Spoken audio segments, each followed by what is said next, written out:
Family card ছাপিয়ে BNP নেতার প্রতারণা। ঘটনাটি ঘটেছে নারায়ণগঞ্জে। নেতার নাম হইতাছে রাসেল। চিন্তা কইরা দেখেন, ফ্যামিলি কার্ড ছাপাইয়া প্রতারণা করছে। প্রতারণা আবার কয় টাকা করছে কন্ত? 50 টাকা প্রতারণা করছে। হালায় কি পরিমাণের ছেঁচড়া নেতা, একটাবার চিন্তা কইরা দেখেন। আমি সেই প্রতিষ্ঠিত দলের কাছে অনুরোধ জানাইতে চাই, দুহাত জোর করে এই সমস্ত নেতাকর্মীদের অতি দ্রুত আপনাদের দল থেকে ছাঁটাই করুন।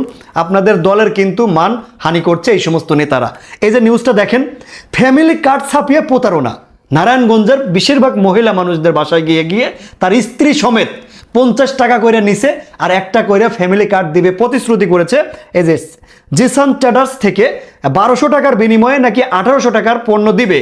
কম বেশি হতে পারে, এরকমই 1200 টাকার পণ্য, 1200 টাকা নিয়ে নাকি 1800 টাকার পণ্য দেবে।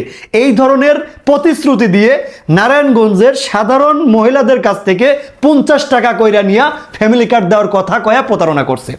চিন্তা করে দেখছেন? প্রতারণা কিন্তু কেবল শুরু ভাই। তবে এই সমস্ত আগাছা নেতাকর্মীদের হাত থেকে আপনারা আপনাদের দলটাকে উদ্ধার করুন।